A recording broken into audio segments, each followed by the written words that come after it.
Hi guys, நாம இன்னைக்கு யாலி கேப்கினியோட episode 16 பார்க்க போறோம். இது வரைக்கும் சப்ஸ்கிரைப் பண்ணாதவங்க மறக்காம சப்ஸ்கிரைப் பண்ணிருக்கோங்க. பெல் ஐக்கான் பிரஸ் பண்ணிக்கோங்க. நாம இப்ப ஸ்ட்ரைட்டா கதைக்குள்ள போயிடலாம். இந்த எபிசோடோட ஸ்டார்டிங் சீன்ல அங்க ஒர்க் பண்ற எல்லா ஸ்டாஃபும் ஃபர்ஸ்ட் ஆஃப் ஆல் வந்து சேர்றாங்க. இந்த சுல்தான் பயங்கரமா குடிச்சிருக்கா. அவளை யாரோ புடிச்சுதான் கூட்டிட்டு போறாங்க. அந்த அளவுக்கு குடிச்சிருக்கா.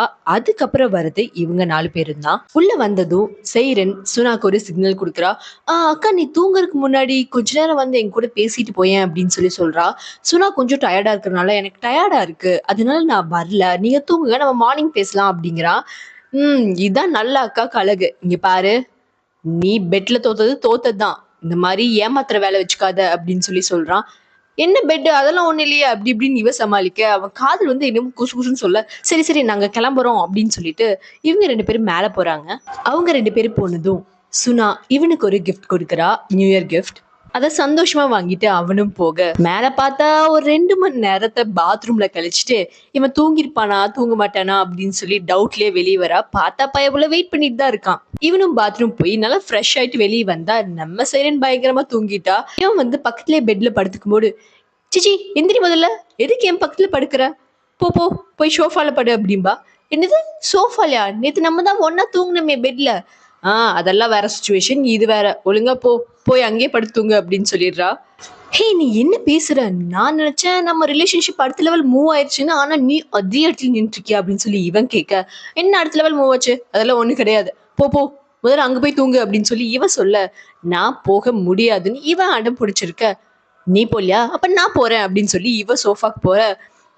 என்ன ஏமாத்துறையா, அவ்வளோ கஷ்டப்பட்டு பாடுபட்டு நான் வின் பண்ணியிருக்கேன், உசுரை கொடுத்து நான் வின் பண்ணியிருக்கேன், அதனால நீ என்னை ஏமாத்த முடியாது அப்படின்னு சொல்லி இவன் கால் பிடிக்க இவ உதச்சு தள்ளுறா. முடியாது முடியாது, போடா போடா போடா வெண்ண அப்படின்னு சொல்லி அனுப்பிச்சு விட்டுறா. இவளோட போன் வேற அந்த கார்லயே வச்சுட்டு வந்துட்டான். சரி, நான் போய் அந்த போன் எடுத்துட்டு வந்துடுறேன் அப்படின்னு சொல்லிட்டு இவன் அங்கிருந்து வெளியே போறான். இந்த டைம்ல இவங்க 2 பேத்துக்குள்ள ஒரு சின்ன முத்த காட்சி முடிஞ்சு இவன் அங்கிருந்து வெளியே வரப்போ இந்த ஃபெரித் காருக்கு போறதை இவன் பாக்குறான். அப்ப கார்ல இருக்கிற போனை எடுக்கலான்னு சொல்லி காருக்குள்ள போகும்போது அந்த இடத்துக்கு இந்த சுல்தான் வந்துடுறா. உள்ள வந்து இவ, நீ ஓகேயா அப்படி இப்படின்னு வலிய ஆரம்பிக்கிறா. இங்க பாரு, உனக்கு என்ன ஆச்சு, நீ முதல் வெளியே போ, எதுக்கு இங்க நேரத்துக்கு வந்திருக்க, நிறைய நீ தண்ணி அடிச்சிருக்க, தயவு செஞ்சு போ அப்படின்னு சொல்றான். பட் இவன் பேச்ச கேட்காம இவ அவன் மேல சாயறது, ஹக் பண்ண வருதுன்னு இதெல்லாம் பண்ணிட்டு இருக்கிறத செடிக்குள்ள இருந்து இவன் அதை பாத்துறான். பார்த்ததுமே அதை போட்டோ எடுக்கலான்னு ட்ரை பண்ணும்போது அவனோட போன் கீழே விழுந்துருது. இந்த சவுண்ட் கேட்டு 2 பேருமே வெளியே வந்துடுறாங்க. வந்து மேல வரப்போ இவங்க அப்பா இவளோட ரூமை தட்டிட்டு இருக்கிறத இவன் பாக்குறான். பட் இவங்க அப்பா ஃபெரித் வர்றத கவனிக்கவே இல்லை. அவளோட முடிய இந்த ஆர்கன் அழகா கோதி விட்டுட்டு ரொமான்ஸ் பண்ணிட்டு நிக்கும் போது கரெக்டா அந்த இடத்துல இவன் வரத இவ பாத்துடுறா. என்னாச்சுப்பா, என்ன பண்றீங்க அப்படின்னு சொல்லி இவன் கேட்க, இல்ல ஒரு ஃபைல் பத்தின டீட்டெயில் வேணும், அதை கேட்கலான்னு வந்தேன், அது மட்டும் இல்லாம இப்பதான் குளிச்சிருப்பாங்க போல, ஒரே ஈரமா இருந்துச்சு, போய் நல்லா தலையை தவட்டுங்கன்னு சொல்லிட்டு இருந்தேன் அப்படின்னு சொல்லி சமாளிக்கிறான். நீ என்ன இந்த நேரத்துல அப்படின்னு, இல்ல என்னோட போன் எடுக்க போனேன் அப்படின்னு சொல்லிட்டு இவன் போறான். இருந்தாலும் ஃபெரித்க்கு இவங்க மேல ஒரு டவுட் வந்துருச்சு. ரூமுக்கு போறப்போ இவனோட ஃபேஸ் பேயடைஞ்ச மாதிரியே இருக்க, என்னாச்சு ஏதாச்சும் ஆச்சா அப்படின்னு சொல்லி இவ கேட்பா. இல்ல ஒண்ணுமில்ல, நீ டாபிக்க மாத்தாத, பெட்ல நீ தோத்துட்டல, சோ நீ என்ன பண்ணன்னு சொன்ன அப்படின்னு சொல்லி இவன் மறுபடியும் அந்த கிஸ் பத்தின நியாயமே பேசிட்டு இருக்கான். இதுல ஏற்பட்ட கைகலப்புல 2 பேரும் பெட்ரூம்ல ஓடி பிடிச்சு விளையாடுறாங்க. பர்டிகுலர் இடத்துல செய்யறேன்னா இவன் லாக் பண்ணிடுறான். லாக் பண்ணிட்டு, நான் சொன்னதை எனக்கு இப்ப நடந்தே ஆகணும் அப்படின்னு சொல்லி அவசரப்பட வேண்டாமே அப்படின்னு நினைச்சு என் கன்னத்துல முத்தம் கொடுத்துட்டு நீ போலாம், ஆனா கொடுக்காம நீ எங்கேயும் நகர முடியாது அப்படின்னு சொல்லிடுறான். பரவாயில்ல, இவ்வளோ டீசெண்டா கேட்கிறான் அப்படின்னு சொல்லிட்டு கன்னத்துல ஒரு அழகான முத்தத்தை கொடுத்துட்டு அவ அங்கிருந்து போய் படுத்து தூங்கிடுறா. இவனும் அந்த சந்தோஷத்திலேயே தூங்கிடுறான்.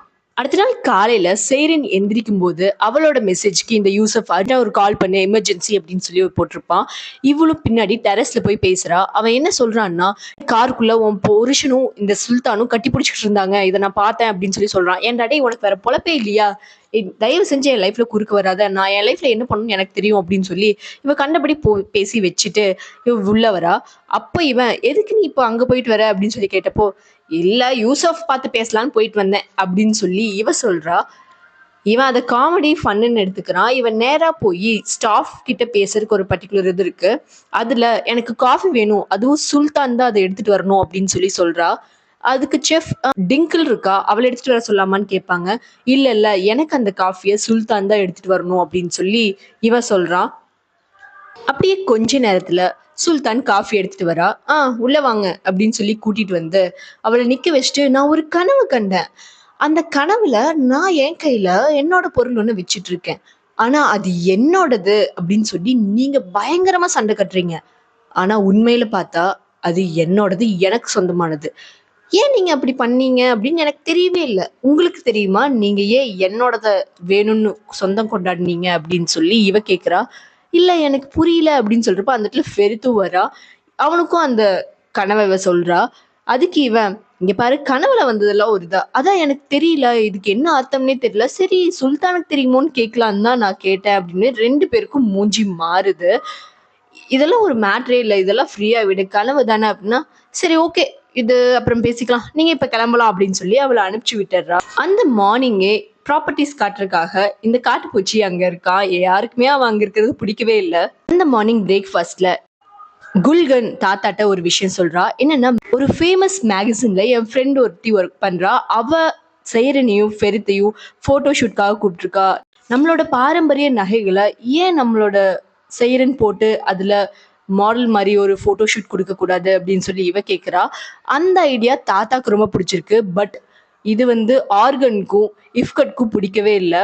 அவங்க 2 பேரும் நோங்கிற மாதிரி பேசுறப்போ தாத்தா இது ரொம்ப நல்ல ஐடியா தானே, இவங்க 2 பேரும் கப்பலா தானே அதை பண்றாங்க, அண்ட் எந்த போட்டோஸும் நாம பார்க்காம ஃபைனலாகி வெளியே வரக்கூடாது அப்படின்னு சொல்லி தாத்தா சொல்றாரு.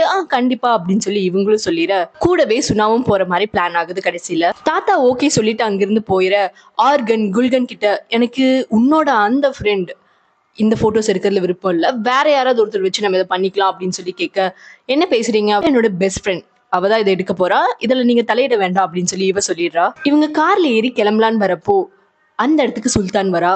நான் உங்ககிட்ட கொஞ்சம் பேசணும் அப்படின்னு சொன்னதுமே, சரி ஓகே நீங்க 2 பேரும் போங்க நான் வரேன் அப்படின்னு சொல்லிட்டு கூட்டிட்டு போய் தனியா பேசுறா. இவ என்ன சொல்றா அப்படின்னா, எனக்கு கொஞ்சம் டவுட்டா இருக்கு. நேத்து நைட் நம்மள இந்த யூசப் பார்த்துட்டு அத செய்றன் கிட்ட சொல்லியிருக்கலாம். அதனாலதான் செய்றன் நம்ம கிட்ட இந்த மாதிரி கனவு அது இதுன்னு சொல்லி பேசுறாங்க. எனக்கு ரொம்ப பயமா இருக்கு அப்படிங்கிறா. இங்க பாரு, அப்படியெல்லாம் யாரும் எதுவும் பார்க்கல. நீ இது எதையும் போட்டு குழப்பாத. நான் எதா இருந்தாலும் மேனேஜ் பண்ணிக்கிறேன். தயவு செஞ்சு உன்னோட இடம் எது அப்படிங்கறது ஞாபகம் வச்சுட்டு பிஹேவ் பண்ணு. இதுக்கு மேல என்கிட்ட நீ இப்படி பிஹேவ் பண்ணுன அப்படின்னா, அதான் நீ இந்த வீட்ல ஒர்க் பண்ற கடைசி நாளா இருக்கும் அப்படின்னு சொல்லி வார்ன் பண்ணிட்டு அங்கிருந்து உள்ள போறான். இது எல்லாத்தையுமே செய்றேன்னு பார்த்துட்டு தான் இருக்கா. உள்ள போனதும் நீ என்ன பேசுன அப்படின்னு சொல்லி கேட்பா. இல்ல நீ ஏதோ கனவு பத்தி சொன்னேல, அது கொஞ்சம் செய்றேன். அதனால கொஞ்சம் சுல்தான் பயத்துல இருக்கா அப்படி இப்படின்னா, அதான் நான் பேசிட்டு வந்துட்டேன். இதுக்கு மேல இதுல பேசுறதுக்கு ஒண்ணும் இல்லைன்னு சொல்லி அவனுமே டென்ஷன் ஆகுறான். கார்ல போகும்போது அப்தினோட ஹேண்ட்ல இருக்க அந்த ரெட் கலர் பிரேஸ்லெட்டை 2 பேரும் நோட் பண்றாங்க. என்னது இது புதுசா, என்னமோ நடக்குது அப்படின்னு சொல்லி 2 பேருமே கலாய்க்கிறாங்க. ஆக்சுவலா இது சுனா வாங்கி கொடுத்தது. இவரு இல்ல இது நல்லா இருந்துச்சு நான் எனக்காக வாங்கினேன் அப்படிங்கிறாரு. ஏ பாய்ஸ்ல பிளாக் அண்ட் ஒயிட் மட்டும்தான், கலர் கலரா வாங்கினா அதுல பொண்ணுங்க தான் வாங்கி கொடுப்பாங்க. சோ யார் அந்த பொண்ணு, என்னமோ நடக்குது அப்படின்னு சொல்லி 2 பேரும் கலாய்க்க இவங்க 2 பேத்துக்கு பயங்கர சிரிப்பா இருக்கு. பட் வெளியே சொல்ல முடியல. இப்படியே எப்படியோ அந்த போட்டோ ஷூட் நடக்கிற இடத்துக்கு ரீச் ஆயிடுறாங்க. அங்க ஒரு அசிஸ்டன்ட் பொண்ணு மாதிரி வரா. அவ என்ன சொல்றான்னா, நான் டெஃப்னேவோட அசிஸ்டன்ட், உங்களுக்கு என்ன வேணுமோ நான் அதை பண்ணுவேன், கொஞ்ச நேரத்துல அவங்க உங்களை வந்து பாப்பாங்க அப்படின்னு சொல்லிட்டு இவ ஃபெரித்த மட்டும்தான் கவனிக்கிறா. உங்களுக்கு கல்யாணம் ஆனதே எனக்கு தெரியல, நான் உங்களை ரொம்ப நல்லா ஃபாலோ பண்ணிட்டு இருக்கேன் அப்படின்னு சொல்லி இவ பேசுறா. இவங்க 2 பேரும் கூட இருக்காங்க அப்படிங்கறத அவ சுத்தமா கண்டுக்கல. இவருக்கு இது கொண்டு வாங்க அப்படின்னு சொல்லி ஃபெரித் கூட மட்டுமே பேசிட்டு இருக்கா. இது சுனாக்கு சுத்தமா பிடிக்கல. வாஷ்ரூம் எங்க இருக்கு அப்படின்னு சொல்லி சுனா கேட்பா. அப்படி போய் அப்படி போங்க அப்படின்னு சொல்லிட்டு திரும்ப ஃபெரித் கூட மட்டும்தான் பேசுறா. செய்றனை தனியா கூட்டிட்டு வந்த சுனா கிளின்னு கிளிக்கிறா. உனக்கு என்ன கண்ணு குருடா, உன் முன்னாடியே ஒருத்தி உன் புருஷன் முன்னாடி எப்படி பிஹேவ் பண்றா பாரு, உன் புருஷன் மேல ஒரு கண்ணு இருக்கட்டும், எப்படி எல்லாம் பேசுறாங்க, அவள் நம்மளுக்கு என்ன வேணும்னு கூட கேட்கல அப்படின்னு சொல்லி கண்டபடி பேசிட்டு இவங்க 2 பேர் போறாங்க. பட் இது எல்லாத்தையும் அவங்க பேசினது அந்த டெஃப்னே முன்னாடி தான். இதை கேட்டது அவளுக்கு கொஞ்சம் கோவமா இருக்கு. அங்க வர டெஃப்னே அந்த அசிஸ்டன்ட்டை அனுப்பிட்டு ஃபெரித் கிட்ட கொஞ்சம் முட்டலும் மோதலுமா தான் பேசுறா. பட் இவங்க இந்த 2 பொண்ணுங்க கிட்டயும் அவ அவ்வளோ க்ளோஸா பேசுறா. அது செய்றனுக்கும் சுனாக்கும் ரொம்பவே பிடிச்சிருக்கு. ஆக்சுவலா இந்த டெஃப்னே செல்ஃப் மேட் விமன். இவன் அப்பங்கான இந்த ஆரியன் இவளை தான் டேட் பண்ணிட்டு இருந்திருக்கா. இவன் மூலமா தெரிஞ்சதுதான் குல்கன். அடுத்து குல்கனை ப்ரப்போஸ் பண்ணி மேரேஜ் பண்ணிக்கிட்டா. டெஃப்னே யாரையும் மேரேஜ் பண்ணிக்கல. இப்ப அவளோட ப்ரொஃபைல்ல அவ ஹையர் லெவல்ல இருக்கா. ஃபர்ஸ்ட் ட்ரெஸ்ஸஸ் சூஸ் பண்றாங்க. ஃபெரித் போட்டு வந்த ட்ரெஸ்ல அவனை பார்த்துட்டு, இன்னும் உங்க அம்மா உனக்கு அந்த பாஸ்தா குடிச்சிட்டு தான் இருக்கா போல, நல்லா கொழுக்கு முழுக்குன்னு இருக்க உங்க அப்பன மாதிரி அப்படின்னு சொல்லிட்டு இன்டைரக்டா பேசிட்டு அவனை கடுப்பேத்துற மாதிரியே பேசிட்டு இருக்கா. இந்த டைம்ல அங்க வர சைரன் வேற லெவல் லுக்ல ஒரு ட்ரெஸ் போட்டு வரா. பட் அது கொஞ்சம் நெக் வைட் ஓப்பனா இருக்கு. இதை பார்த்ததும் இது கொஞ்சம் ஓப்பனா இல்லையா அப்படின்னு சொல்லி இவ கேப்பா. இல்ல இந்த காஸ்டியூம் நல்லா இருக்கு அப்படின்னு சொல்லி இவங்க 2 பேரும் சொல்றப்போ ஃபெரித் இல்ல இந்த ட்ரெஸ் வேண்டாம், வேற சூஸ் பண்ணுங்க, என் ஒய்ஃப் இந்த மாதிரி ட்ரெஸ் போடுறதுல எனக்கு விருப்பம் கிடையாது அப்படின்னு சொல்லி அவன் பேசுறான். ஓகே ஃபைன், நாங்க வேற ட்ரெஸ் காட்டுறோம் அப்படின்னு சொல்லி வேற ட்ரெஸ் போட்டு வரா. வேற ட்ரெஸ் போட்டு ஜுவல்லரிஸ் எல்லாம் ட்ரை பண்றாங்க. அந்த ஜுவல்ஸ் எல்லாம் போட்டு முடிச்சதுமே மேக்கப்பாக அவங்க போயிடுறாங்க. அப்ப செய்யறேன்னு பார்த்து நீ ரொம்ப அழகா இருக்க குல்கன் மாதிரி, அவ்வளவு கல்யாணத்துக்கு முன்னாடி மேக்கப்பே போட வேண்டியதில்லை தெரியுமா, அவ்வளவு அழகா இருப்பா அப்படின்னு சொல்லி இவ சொல்ல, எங்க அம்மாக்கு இப்பவுமே மேக்கப் போட வேண்டியதில்லை, இப்பவும் அப்படி அழகாதான் இருக்காங்க அப்படின்னு சொல்லி இவன் சொல்லுவான். அதுக்கு அவ, இப்படி ஒரு அழகான பொண்ணை கல்யாணம் பண்ண நீ என்ன பண்ணன்னு எனக்கு தெரியல, ஆனா இந்த ஏஜ்ல கல்யாணத்தை நான் என்னைக்குமே சப்போர்ட் பண்ணது கிடையாது. இதைத்தான் நான் உன் அம்மாக்கு சொன்னேன், ஆனா அவ என் பேச்ச கேட்கவே இல்லை. யூனிவர்சிட்டியில இருந்து கிராஜுவேட் ஆகாமே அவ இந்த கல்யாணத்தை பண்ணிட்டா. நீ ரொம்ப அழகான பொண்ணு, நான் சொல்றது கேளு, உன் புருஷன் பேச்ச கேட்காத, தயவு செஞ்சு படி, உனக்குன்னு ஒரு ஸ்டாண்டர்ட்ஸ் உருவாக்கிக்கோ, குல்கன் மாதிரி நீயும் தப்பு பண்ணிடாத அப்படின்னு சொல்லி இவ சொல்ல, அதுக்கு இவன் ஏன் அம்மா என்ன தப்பு பண்ணாங்க அப்படின்னு சொல்லி இவன் கேட்பான். ரொம்ப ஏர்லியாவே அவ குழந்தை பெத்துக்கிட்டா, அதனால உன்னை பாக்குறத அவளோட லைஃப்னு மாத்திக்கிட்டா, அவளோட கெரியர் அவளுக்குன்னு எதுவுமே பண்ணிக்கல, இதாவ பண்ண பெரிய தப்பு அப்படின்னு சொல்லி டெஃப்னே சொல்ல, ஆமா ஆமா எங்க அம்மா பாவம், ஒரு சிறைக்குள்ள அடைஞ்சு கிடக்குறாங்க, இருட்டு ரூமு, சாப்பாடு கூட கிடைக்காது, பாவம் பஞ்சம் பட்னியில ரொம்ப மோசமா எங்க அப்பா வச்சிருக்காரு அப்படின்னு சொல்லி இவன் கலாய்க்கிறான். அதுக்கு செய்றேன், நீங்க சொல்றது சரிதான் டெஃப்னி, நான் சீக்கிரம் படிக்கலாம் அப்படிங்கிற வழிதான் பார்த்துட்டு இருக்கேன். ஸோ நானும் எனக்கான ஸ்டாண்டர்ட்ஸை சீக்கிரமா கிரியேட் பண்ணிக்குவேன் அப்படின்னு சொல்லி செய்றேன்னு சொல்றா. நான் அப்படி மீன் பண்ணல ஃபெரித், எக்ஸாம்பிளுக்கு நான் ஒரு ஃப்ரீ உமன், உன் அம்மா அப்படியா அப்படின்னு சொல்லி இவ கேட்க, அதுக்கு ஃபெரித் கிட்ட எந்த பதிலும் கிடையாது. அவங்க அங்கிருந்து போனதுமே ஃபெரித், நம்ம இங்கிருந்து சீக்கிரமா போகணும், என் அம்மா மட்டும் இங்க அனுப்பல அப்படின்னா அந்த ஆன்டி டெஃப்னேவை நான் கண்டிப்பா கொன்னு போட்டுருவேன், எனக்கு ரொம்ப கடுப்பா இருக்கு இங்க இருக்கு அப்படின்னு சொல்லலாம். அடுத்து போட்டோ ஷூட் ஸ்டார்ட் ஆகுது. ரொம்பவே நல்லா போகுது எங்களோட போட்டோ ஷூட், எல்லாமே ஓகே. போட்டோஸ் எடுத்துட்டு இன்டர்வியூ முடிச்சுட்டு கிளம்புறதுக்கு முன்னாடி அவங்க கிட்ட டேஃப்னி கொஞ்சம் பேசிட்டு இருக்கா. என்ன சொல்றான்னா, இந்த போட்டோ ஷூட் ரொம்ப ஹாப்பியா இருந்துச்சு, இன்னைக்கு நைட் ஒரு ஈவெண்ட் இருக்கு நான் அரேஞ்ச் பண்ணியிருக்கேன், அதுக்கு நீங்க வரீங்களா அப்படின்னு சொல்லி இவங்க 2 பேர்த்தையும் டேஃப்னி கேட்க, அவங்க இன்னைக்கு ரொம்பவே சோஷியலா இருந்துட்டாங்க, போதும் நம்ம இப்ப கிளம்பலாமா அப்படின்னு சொல்லி இவன் பேச, அப்படியே உன் அப்பன மாதிரி இருக்க அப்படின்னு சொல்லி இவ சொல்வா. என்ன சொன்னீங்க அப்படின்னு சொல்லி இவன் கேட்டதுக்கு, ரொம்ப மேட்சோ, ரொம்ப ஜெலஸ், எதுக்கு உனக்கு, அவங்க லைஃப் அவங்கள வாழ விடு, நீ ஏன் எல்லாத்துலயும் இன்டர்ஃபியர் ஆகுற அப்படின்னு சொல்லி இவ கேட்பா. ஓகே உங்களுக்கு டைம் ஆச்சு, நீங்க கிளம்புங்க, எதுனாலும் எனக்கு கால் பண்ணுங்க அப்படின்னு சொல்லிட்டு அவங்க 2 பேத்தையும் அனுப்பி வைக்கிறா. இவன் அந்த கால் சிம்பிளே பாய் பாய், இதுக்கு மேல உனக்குலாம் கால் பண்ண மாட்டாங்க யாரும் அப்படின்னு சொல்லிட்டு கேர்ள்ஸை கூட்டிட்டு அங்க இருந்து அவன் கிளம்புறான். வெளியே வந்தது இவனுக்கு பயங்கர கடுப்பு, இந்த லேடி என் அப்பாவை லவ் பண்ணிருக்கா, ஆனா என் அப்பா என் அம்மாவை கல்யாணம் பண்ணதுல அவளுக்கு பயங்கர கடுப்பு, அதனாலதான் என்னை இப்படி பேசுறா, அவ என் அப்பாவே இப்படி பேசுறா, இதுக்கு மேல அவளை நீ யாரும் கூப்பிடக்கூடாது, அந்த ஈவெண்ட்ல அவன் போறது இல்ல, முதல்ல கார்ல இருங்க, எங்க அம்மாக்கு வீட்டுல போய் இருக்கு அப்படின்ட்டு இவன் போறான். அங்க போனா இவங்களோட பாட்டி கூட இவங்க தாத்தா பேசிட்டு இருக்காரு. அது மட்டும் இல்லாம இவங்க அம்மா கூட இவங்க 2 பேரும் பேசிட்டு இருக்காங்க. அந்த இடத்துக்கு அவசர அவசரமா வர இவன் அவங்க அம்மா கிட்ட, இந்த லேடி அப்பா மேல ரொம்ப கோவமா பேசினா, நீ ஏமா அவகிட்ட அனுப்பி வச்ச அப்படின்னு சொல்லி இவன் கேட்பான். இங்க பாரு, உங்க அப்பாவும் அவ்வளவுதான் டேட் பண்ணிட்டு இருந்தாங்க, டேஃப்னே மூலமா தான் உங்க அப்பாவுக்கு என்ன தெரியும், உங்க அப்பாவுக்கு என்ன பிடிச்சனால சடனா என்ன ஓகே பண்ணிட்டாரு, நானும் சரின்னு கல்யாணம் பண்ணிட்டேன், பட் அவ அப்படி கிடையாது, பயங்கர சூப்பரா அவளோட கெரியர்ல முன்னேறிட்டா, ஒருவேளை உங்க அப்பா டேஃப்னேவை கேட்டிருந்தா அவ என்ன சொல்லியிருப்பான்னு நான் நிறைய நாள் யோசிச்சிருக்கேன், அதை அவங்க அப்பாட்ட கேட்டு பார்க்கணும் அப்படின்னு சொல்லி இவ எல்லாத்தையுமே ஃபன்னா மட்டும்தான் எடுத்துக்கிறா. இந்த டைம்ல இவங்க 2 பேத்தையும் பார்த்த இந்த யூசப், உன் புருஷனும் இவனும் ஒன்னா கார்ல இருந்ததை நான் பார்த்தேன் அப்படின்னு சொல்றான். நீங்க பாரு, நீ இமேஜின் பண்ணாத, லூசுத்தனமா பேசாத, எங்களை பிரிக்கணுங்கிறதுக்காக என்னென்னமோ நீ பண்ற, பாவம் நீ அப்படின்னு சொல்லி இவங்க 2 பேருமே கலாய்க்க, நான் சொல்றது உண்மைதான், நான் வேணா கண்டிப்பா ஒரு நாள் ப்ரூஃப் கிடைக்கும், போட்டோவோட உன்ட்ட வந்து பேசுறேன் அப்படின்னு சொல்லிட்டு அவன் அங்கிருந்து போறான். இப்படியே நைட் ஆகிற சார் அப்படியே நூல் பிடிச்சி ஏதோ ட்ரை பண்ணிட்டு இருக்கும்போது கரெக்டா அந்த இடத்துல சுனா வந்துடுறா. ஆக்சுவலா சுனாவை வர சொல்லி சொன்னதே சேரன் தான், எப்படி இந்த சுச்சுவேஷன் வரும் அதுல இருந்து எஸ்கேப் ஆகணும் அப்படிங்கிறதுக்காக. சுனா வந்ததுல ஃபெரித்க்கு பயங்கர கடுப்பா இருக்கு. உன் தங்கச்சிய நான் கிட்னாப் பண்ண மாதிரி உன்னையே அந்த வயசான கிழவன் கிட்னாப் பண்ணிட்டு போகல அப்படின்னு சொல்லி கடுப்பாகுறான். அந்த டைம்ல போட்டோஸ குல்கன் அனுப்பி வைக்கிறாங்க. போட்டோஸ் பாக்குறதுக்கு ரொம்பவே அழகா இருக்கு. சுனாக்கும் சைரனுக்கும் பயங்கர ஹாப்பி, வா இவ்ளோ நல்லா வந்திருக்கு அப்படின்னு சொல்லிட்டு, ஏன் நான் பார்க்குறேன் அப்படின்னு சொல்லி இவன் புடுங்கி பார்க்கும்போது, இவனுக்கு ஒரே கோவமா வருது. ஏன்னா, அவன் ஒய்ஃப மித்தவங்க பார்க்கறதுல அவனுக்கு விருப்பம் கிடையாது. நான் இப்பவே போறேன். இந்த ஃபோட்டோஸ் இதெல்லாம் நோ. எந்த ஃபோட்டோஸும் வெளிய வரக்கூடாது. இல்லாட்டி டெலீட் பண்ணிட சொல்லிடுறேன் அப்படின்னு சொல்லிட்டு, அவன் அந்த ரூம விட்டு வெளிய போறான். போற வழியில அவனுக்கு ஒரு ஐடியா வருது. அம்மா எப்படி இந்த டெஃப்னேக்கு சப்போர்ட் தான் பண்ணுவாங்க. நம்ம பேசாம அப்பாட்ட சொல்லலாம் அப்படின்னு சொல்லிட்டு, அப்பாவோட ஆஃபீஸ் ரூம் போறான். அப்பாவோட ஆஃபீஸ் ரூம் கதவு லாக் உடைஞ்சிருச்சு. ப்ராப்பரா வேலை செய்யறதில்ல. இவன் போற டைம்ல இவங்க 2 பேரும் உள்ள ரொமான்ஸ் பண்ணிட்டு இருக்காங்க.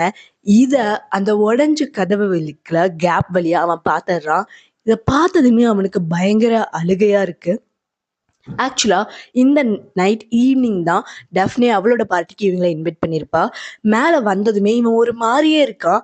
என்னாச்சு? நீ ஓகேயா? நீ சரியில்லையே அப்படின்னு சொல்லி சைரன் கேட்பா. நான் ஓகே தான். நம்ம பார்ட்டிக்கு போலாம். எனக்கு கொஞ்சம் வெளிய போணும். இங்க இருக்க வேண்டாம் அப்படின்னு சொல்லி சொல்றான். சரி ஓகே நான் கிளம்புறேன் அப்படின்னு சொல்லிட்டு சுனா அந்த ரூம் விட்டு வெளிய போனதுமே, நீ கீழ போயிட்டு வந்ததுக்கு அப்புறம் கொஞ்சம் சரியில்ல. நீ ஓகேயா? என்னன்னு சொல்லு அப்படின்னு சொல்லி இவ கேட்பா. நான் ஓகே தான். உனக்கு என்ன பிரச்சனை? நம்ம இப்ப நீ ஆசைப்பட்ட மாரி தானே நம்ம அங்க போறோம். என்கிட்ட எந்த கேள்வியும் கேட்காத அப்படின்னு சொல்லிட்டு, இவன் ஒரு மாரி டல்லாவே அங்கிருந்து கிளம்புறான். கார்ல போகும்போது கூட அங்க இருக்க ஒவ்வொருத்தர்ட்டயும் ஒரு மாரி கோவமாவே பேசிட்டு சண்டை போடுற மூட்லயே இருக்கான். அங்க போனதும் ரொம்ப அதிகமா குடிக்கிறான் அவன். சைரன்னு டான்ஸ் ஆட கூப்பிடுறான். அவனும் போய் தனியா டான்ஸ் ஆடுறான். பட் ஒரு மாரி அன்கண்ட்ரோலபிளாவே இருக்கான். அவனுக்கு இது எதுவுமே பத்தல. அந்த நேரம்னு பார்த்து அங்க ஆன்டி டெஃப்னே வரா. அங்க வந்து டெஃப்னே கிட்ட இவன் கொஞ்சம் எல்லை மீறியே பேசுறான். இத பார்த்த சேரன், சாரி அவன கொஞ்சம் மன்னிச்சிடுங்க. அவன் கொஞ்சம் அதிகமா குடிச்சிருக்கான் அப்படின்னு சொல்லி சொல்ல, நான் கவனிச்சேன். ஃபோட்டோஸ்லாம் எப்படி இருந்துச்சு அப்படின்னு சொல்லி கேட்பாங்க. ஃபோட்டோஸ்ல ரொம்ப சூப்பர். எங்களுக்கு ரொம்பவே பிடிச்சிருந்தது. நாங்க 2 ஃபோட்டோஸ் செலக்ட் பண்ணி வச்சிருக்கோம். நாங்க நாளைக்கு அனுப்புறோம் அப்படின்னு சொல்லி சொல்லுவாங்க. அத கேட்ட ஃபெரித், போதும் போதும் இந்த போரிங் டாபிக்ஸ்லாம். எங்க அப்பாவ பத்தி உங்களுக்கு என்ன தெரியும்? கொஞ்சம் சொல்லுங்களேன். நான் கேட்கணும் அப்படின்னு சொல்லி சொல்றான். நீ அதிகமா குடிக்க குடிக்க இத பத்தி ஏன் கேட்கிற? அப்படின்னு சொல்லி இந்த டெஃப்னே கேட்க, ஆ நான் பார்த்தேன். அதனால தான் கேட்கிறேன். சொல்லுங்களேன் அப்படின்னு சொல்லி இவன் சொன்னதுக்கு சைரனுக்கு கொஞ்சம் டவுட் வருது. என்னமோ நடந்திருக்கு அப்படின்னு சொல்லி. டெஃப்னே சைரன் கிட்ட உன் புருஷன பார்த்துக்கோ. இல்லாட்டி இது பெரிய ப்ராப்ளம்ல முடியும் அப்படின்னு சொல்லிட்டு அங்கிருந்து போயிடுறா. அந்த டைம்ல சொன்னா நான் டாய்லெட் போயிட்டு வந்துடுறேன். சைரனை வரியான்னு சொல்லி கேட்பா. இல்ல நான் வரல அப்படின்னு சொல்லுவேன். நான் அவங்க கூட வரேன் அப்படின்னு சொல்லிட்டு அப்தின் கூட போவான். அப்ப சைரன், என்னாச்சு? நீ போயிட்டு வந்ததுல இருந்து சரியே இல்ல. என்ன நடந்துச்சுன்னு சொல்லு. கீழ ஏதாவது நடந்ததா அப்படின்னு சொல்லி கேட்பா. ப்ளீஸ் எனக்கு தெரிஞ்சது உனக்கு தெரிஞ்சா நீ என்ன மாரி இருக்க மாட்ட அப்படின்னு சொல்லி சொல்லுவான். இங்க பாரு, உன்னோட எல்லா ப்ராப்ளத்தையும் என்னால சால்வ் பண்ண முடியும். என்னன்னு சொல்லு அப்படின்னு சொல்லி இவ கேட்டதுக்கு, நான் என் அப்பாவையும் ஆன்ட்டியையும் ஒண்ணா பார்த்தேன். இதுக்கு மேல நான் எதுவும் சொல்ல விரும்பல. புரிஞ்சுக்கோ அப்படின்னு சொல்லிட்டு அவன் மறுபடியும் சோகமாயிடுறான். இது இவளுக்கு ஆல்ரெடி தெரிஞ்ச நியூஸ் தான். கல்யாணமாயி 2 நாள்ல அந்த வீட்டுக்கு வந்த உடனே இவ இந்த விஷயத்த பார்த்துட்டா. ஒரு வார்த்தை கூட பேசல. ரொம்ப அமைதியாவே இருக்கா. என்னாச்சு சேரன்? எதுவுமே பேச மாட்டேங்கிற. என்னன்னு சொல்லு. என்னன்னு சொல்லு அப்படின்னு சொல்லி கேட்பான். ஃபெரத், தப்பா நினைக்காத. எனக்கு இது ரொம்ப முன்னாடியே தெரியும். ஆல்ரெடி அவங்கள இந்த மாரி பார்த்துருக்கேன். அப்படின்னு சொன்னதுமே அவனுக்கு பயங்கர கோவம் வந்துருது. ஆல்ரெடி அவன் கோவமா இருக்கான். இன்னும் கோபமாகறான். நீ இத எப்படி என்கிட்ட இருந்து மறைப்ப? நான் உன்கிட்ட எவ்ளோ விஷயங்கள் ஷேர் பண்ணியிருக்கேன். நீ எப்படி இத என்கிட்ட இருந்து மறைச்ச? என்கிட்ட சொல்லணும்னு உனக்கு தோணலையா? இது எவ்ளோ பெரிய விஷயம் தெரியுமா? ப்ளீஸ் என் கண்ணு முன்னாடி நிக்காத. இங்கிருந்து போயிரு அப்படின்னு சொல்லி சண்டை போடுறான். இவங்க 2 பேரும் சண்டை போடுறப்போ அந்த இடத்துக்கு வந்த சுனா, இவங்க சண்டைய பார்த்துட்டு, "சைரன் வா போலாம். பேக் எடு" அப்படின்னு சொல்லி அவள கூட்டிட்டு அங்கிருந்து போயிடுறான். இவங்க 3 பேரும் அங்கிருந்து போனதுமே டெஃப்னே அங்க வரா. டெஃப்னே கிட்ட அகைன் என் அப்பா பத்தி கொஞ்சம் சொல்லுங்க அப்படின்னு சொல்லி இவ சொல்ல, உன் அப்பா ஒரு விமனைசர். அந்த மேன்ஷனோட விமனைசர் தான் அவனை எல்லாருமே கூப்பிடுவாங்க. எனக்கு தெரிஞ்சு அவன் கூட பழகுன எந்த பொண்ணுங்களும் அவனை கல்யாணம் பண்ணிக்க ஓகே சொல்ல மாட்டாங்க. எனக்கு கூட அவனை கல்யாணம் பண்ணிக்கங்கிற தாட் கூட கிடையாது. இத கேட்டதுமே எனக்கு தான் என் அப்பாவை பத்தி ரொம்ப நல்லா தெரியும்னு நினைச்சேன். ஒவ்வொரு நாளும் ஒவ்வொரு புது புது விஷயங்கள் தெரிய வருது. ஸ்ட்ரேஞ்ச் அப்படிங்கிறான் இவன். இப்படியே அந்த இப்படியே அந்த டாக் போயிட்டு இருக்க டெஃப்னே ஓகே நான் கிளம்புறேன். நீயும் உன் வீட்டுக்கு போ. உன் ஒய்ஃபை வரி பண்ண வைக்காத அப்படின்னு சொல்லிட்டு அவ அங்கிருந்து கிளம்பிடுறா. இந்த டைம்ல வீட்டுக்கு ரீச் ஆகுற இவங்க மேல போறப்போ இவங்க உள்ள என்டர் ஆகுறப்போ அங்க சுல்தான் நிக்கிறா. எங்க ஃபெரித்த காணோம் அப்படின்னு சொல்லி கேக்குறா. கேட்டதுமே சைரனுக்கு பயங்கர கோவம் வருது. நீ என்ன கேட்ட? என்ன கேட்டேன்னு கேட்டேன். இல்ல உங்க கூட ஃபெரித் வரலையே அதனால அவர் எங்கன்னு கேட்டேன். ஃபெரித் வந்தா என்ன வராட்டி உனக்கு என்ன? நீ யாரு கேட்க அப்படின்னு சொல்லி இவ அவகிட்ட கோவப்பட்டிருக்கும் போது அந்த இடத்துக்கு இஃப்கட் வரா. அவகிட்ட ஏன் கோவப்படுற, எங்க ஃபெரித் அப்படின்னு சொல்லி இவன் கேக்குறா. ஏன் ஃபெரித் அங்கிருந்தா என்ன ஆயிரப்போகுது, ஏதாவது மோசமான பொம்பளை வந்து அவளை மயக்கிடுவானா அப்படின்னு சொல்லி இவ இருக்கிற கோவத்துல பேசுறா. நீ என்ன வார்த்தை பேசுற, மைண்ட் யுவர் லாங்குவேஜ் அப்படின்னு சொல்லி இவ சொல்ல, இதுக்கு அவ எதுவுமே பேசாம கோவம் மேல போயிடுறா. மேல போய் அவளுக்கு பயங்கர கஷ்டமா இருக்கு, என்ன பண்றதுன்னு தெரியாம முழிச்சிட்டு இருக்க. அப்படியே ஒரு மிட் நைட் ஆயிருது. இந்த நைட் டைம்ல டெஃப்னேவோட கதவை யாரோ தட்டுறாங்க. யாருன்னு பார்த்தா நம்ம ஃபெரித் தான். எதுக்காக இங்க வந்திருக்கான்னு தெரியல. இந்த டைம்ல வந்த ஃபெரித் அவன் எதுவுமே பேசாம அவன் பாட்டுக்கு வீட்டுக்குள்ள போய்கிட்டே இருக்கான். ஒவ்வொரு ரூமா பார்த்துட்டு இருக்கும்போது ஒரு பர்டிகுலர் ரூம்ல யாரோ உட்காந்துட்டு இருக்காங்க. யாரோ இங்க உட்காந்துட்டு இருக்காங்க அப்படின்னு சொல்லிட்டு இவன் பக்கத்துல போய் பார்க்கும்போது அந்த இடத்துல இருக்கிறது சைரன். இதுக்கப்புறம் என்ன நடக்கும் நெக்ஸ்ட் எபிசோட்ல பார்க்கலாம். தேங்க்ஸ் ஃபார் வாட்சிங் ஃப்ரெண்ட்ஸ். Bye by.